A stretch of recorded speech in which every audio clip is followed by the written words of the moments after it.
Hello everyone. We are going to take a look at Chapter 11 from the National Pesticide Applicator Certification Core Manual, and it coincides that this is also Chapter 11 in your North Carolina Pesticide Applicator Certification Core Manual. I do want to correct myself. In the previous lecture, talking about pesticide emergencies, the fires and spills, I told you that that was Chapter 11. That is Chapter 10, and you'll notice with the PowerPoint in the PDF underneath the lecture link that I've corrected that as well, and I've changed it on the PowerPoint. That was a typo and my mistake, guys, so I want to apologize in advance for this. This is Chapter 11 in your core manual, and it's also for the national manual, so it kind of worked out great. We're finally on the same page now with the national, and that's okay. Different states work things different. This is a great PowerPoint, again, from Washington State University Extension, on the pesticide application unit within your core manual. So, application methods. All right, broadcast. You're literally taking the pesticide and you're broadcasting it all over the intended target area. You can do it by air, which could be helicopter, airplane. You can do it on the ground with a broadcast spreader, even the handheld crank seeders, and by boat when you're applying aquatic pesticides. Band is nothing more than think about agricultural field. Corn rows would be best way to do it. You've got a sprayer that's going through the cornfield, and the actual nozzles are either going to actually just target the corn rows. You know, the width of the spray is coming out, it's actually just going to hit the corn, and that's going to be the band. Or they may adjust the nozzles where they're only spraying in the empty rows in between the corn. They actually got a band. They're spraying bands. It saves on pesticides. It saves dollars in your pocket, and it's better on the environment. You're only placing the pesticide where it needs to be. You're not broadcasting it all over the place. You're putting it in bands, typically used more or less in agricultural for rows of crops. Crack and crevice. You're going to see this more or less in your structural pesticide, guys. We may or may not do it. I wouldn't say that we would never do it, but just think about it as the structural guys going out and spraying for cockroaches in a home or whatnot. Application methods. Spot spraying. Discussed that earlier on in the units. You're actually applying the pesticide only in the spot that it is needed. Basil. Used for woody plant control. You're actually going to spray the pesticide, apply the pesticide either at the base of the tree, on the bark, or on the roots that are on top of it, and eventually the pesticide is just going to be absorbed into the plant material.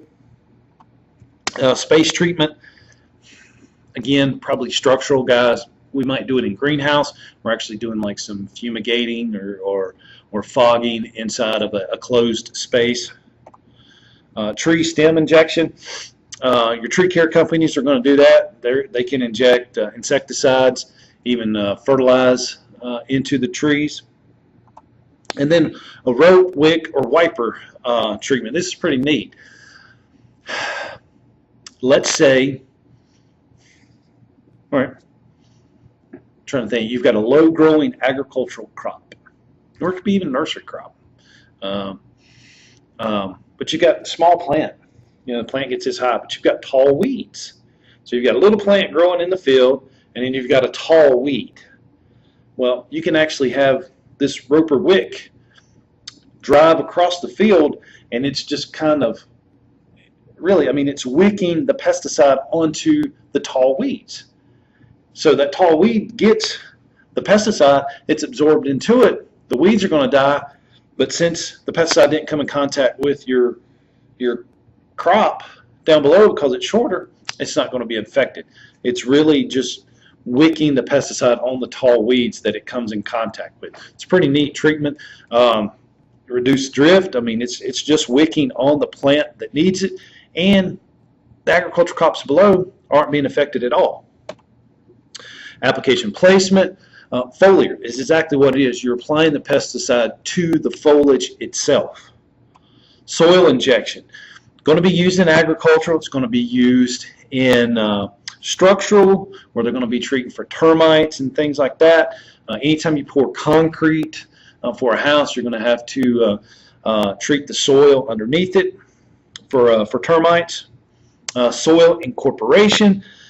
You're going to have to use your pesticide application equipment in conjunction with your plows and your tillage equipment. You know, you apply the pesticide, and you're going to have to go ahead and immediately overturn the soil. You're incorporating that pesticide into the soil. Also, you could apply it just before rainfall. You can see the storm clouds coming, get out there and apply the pesticide to the soil right away so it gets incorporated, or you can turn irrigation on.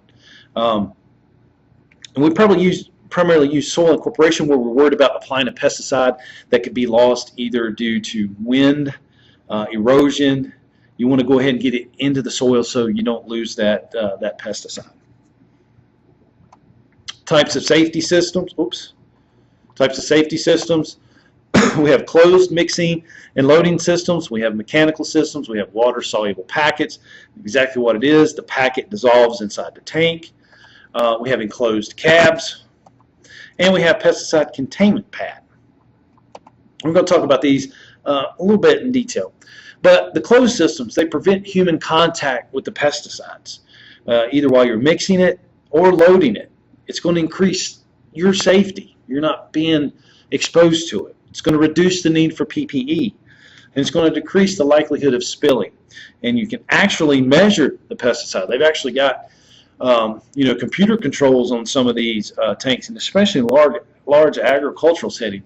You see these tractors and these sprayers that are set up out there with GPS, the computers on board. I mean, you've got the computers that can mix the pesticides for you.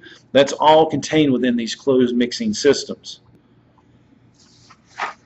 Just checking to see.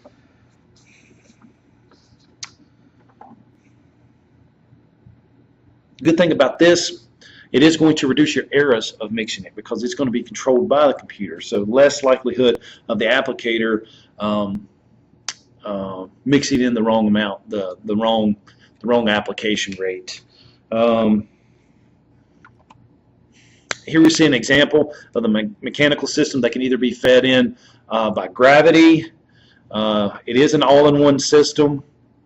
Remove the pesticide from the container, product from the container, either by gravity or suction that's going to pull it down. You don't have to rinse the pesticide container. Most of them, most of these units can be refilled, and then you can transfer the pesticide and rinse solution to the tank without being exposed to the pesticide.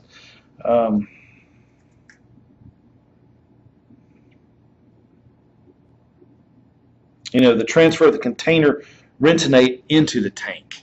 So what it is, you know how you've got this tank right here. Well, when you empty it, there's going to be some residue and stuff on the side of the tank. Well, what it is you can rinse that pesticide container and get all that remnants out, and it's going to go into your tank to be sprayed out. They're product specific, mini bulk containers.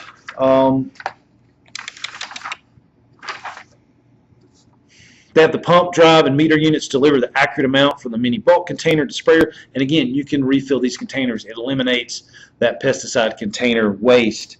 And then actually some of the distributors or your chemical manufacturers can actually tailor your specific pesticide needs in one of these bulk gallon mechanical systems. They can mix it exactly for you and what you need. Water-soluble packaging. It's an easy system. Unopened bag is dropped into the mix tank. All you're doing is dropping it into the tank. Bag dissolves and the pesticide is released into the tank. Still need to wear the gloves and minimum PPE, but still you're not having to deal with the liquid concentrate that's going to get on you. Enclosed cabs, they may prevent exposure to pesticides if sealed correctly. That's the thing, they've got to be sealed up. And some of these older tractors, guys, you've got you see the dry rot seals around the tractors, so you got to be careful in what you're using that for, because especially if you're doing like a mister, that stuff can still get into the cab if those are dry rotted, or if the side windows doesn't seal correctly. They can supplement the PPE, but they're never going to be a replacement, and they consider cab contamination issues.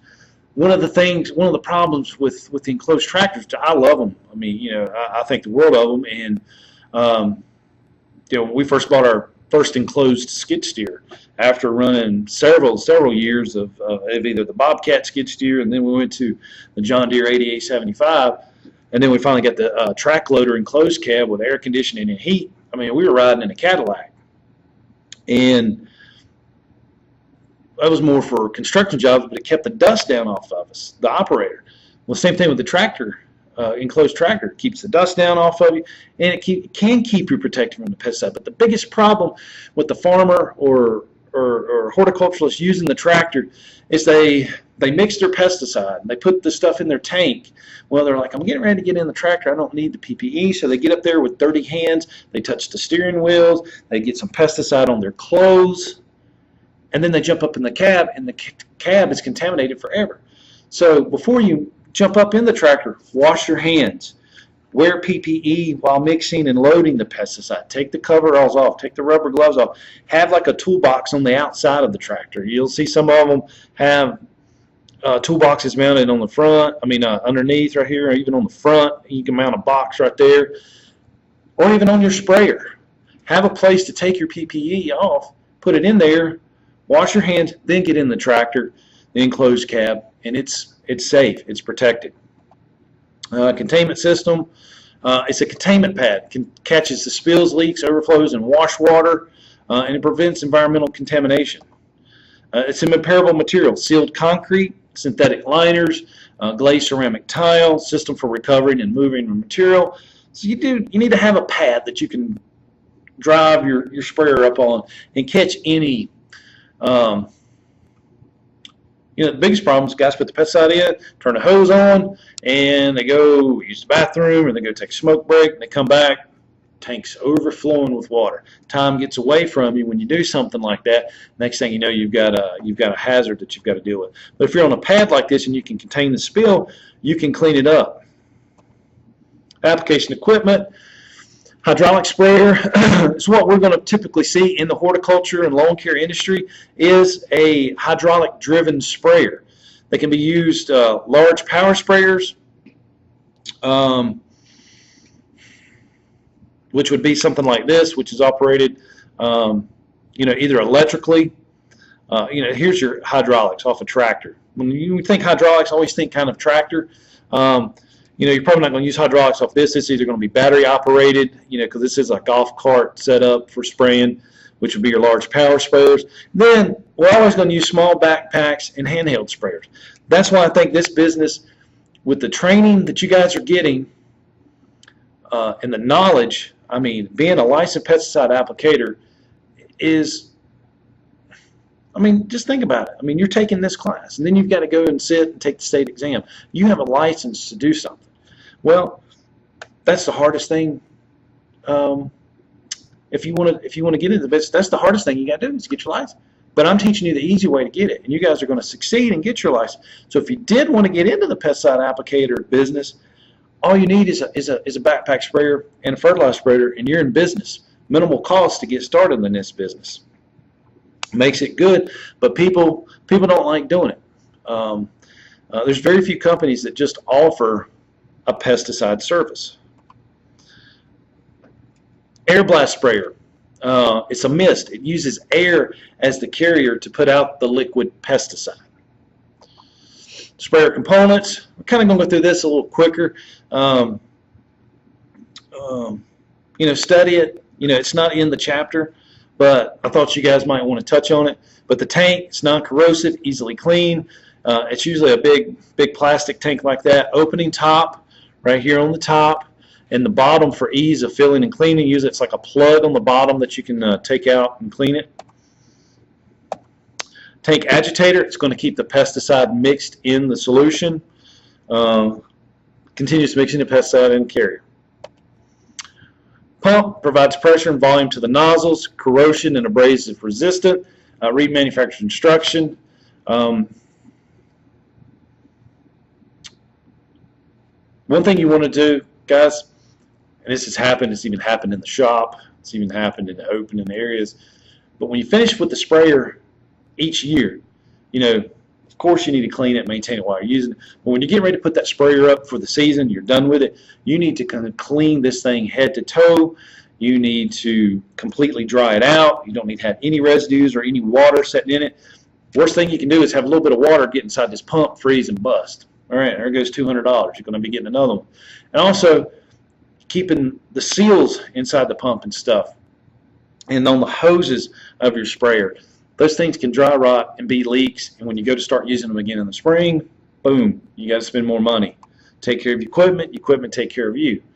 Nozzle, the amount of material applied, the orifice size is same as the droplet size, the distribution and droplet pattern. We have coarse droplets, they're going to minimize drift, and then these fine particles, you can have drift with these, it's like a mist, but it gives you maximum surface coverage.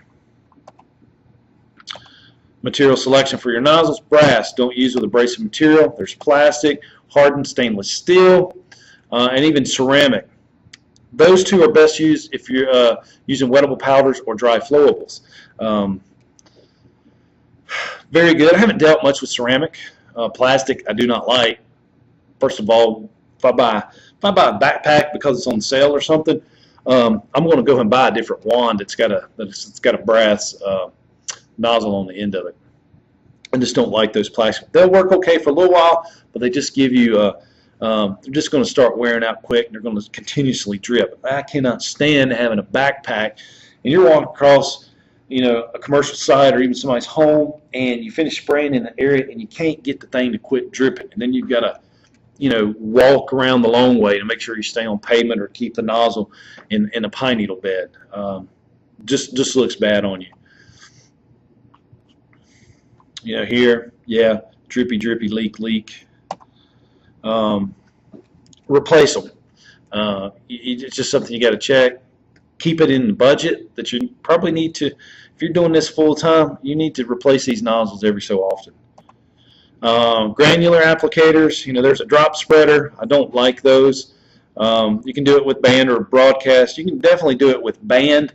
That would be the only time that I would use this drop spreader is if I am doing a band application. I would never use this on my personal lawn. Application rate affected by the ground speed, the gate opening, granular size, shape, and density, and the terrain and weather conditions. Rotary spreader, love this. You know, they've even got the push ones. Rotary spreader, it's a spinning disc or fan, and its heaviest granulars are thrown further, and you can actually see that. Drop spreader, well, again, gravity and more precise application. True, it is, but I'm a big fan of of rotary spreaders on the tractor and on the walk-behinds. Other application, rubs, dipping vats. Rubs and dipping vats used mainly for agriculture, our livestock, or even in the veterinarian office for our cats and dogs. Bait dispensers for cockroaches, things like that. Foggers, as you can see here, he's fogging. And they actually have these foggers that can go on top of certain type of backpack blowers that can actually blow that fog out. Dusters, same thing with the backpack. Chemigation, you're actually putting the pesticide into like a fertilizer, to an irrigation system. You're actually applying the pesticide through an irrigation system. And this will wrap this PowerPoint up. Again, I want you to see the knowledge and acknowledgments and actually the way the actual PowerPoint looked. There was a lot of more slides in their Chapter 11, but our Chapter 11 is so short, theirs must have been a lot longer because it included more of the math and stuff like that and stuff that we'd already gone over, so I didn't want to bombard y'all with that. Again, this is for Chapter 11. The previous lecture I said was Chapter 11. It is Chapter 10. I apologize for that, and you'll see the corrections when you open up the PDFs of the slides below the lecture links. Other than that, I hope you guys have a great weekend. I am going to work on the homework hopefully this weekend. I mean, this is a busy weekend. World Cup starting, and then you got the Stanley Cup Finals that hopefully will make it all the way to Game 7, at least for us anyway. And it's Father's Day weekend, so I hope you guys spend time with your children or spend time with your fathers. Other than that, please send me an email if you need any questions or post it on the discussion board. Remember, discussion board is part of your grade for Unit 2 as well. You need to put something up to get your 1%. And if I don't get the homework up over the weekend, I will definitely have it up for you Monday. This is the last lecture in Unit 2. So you're finished with the lectures. All you got to worry about now is homework, reading it. You should have already read it, read the chapters, and so all you got to do is the homework and study next week. Other than that, again, have a great weekend, and I'll see you in Unit 3.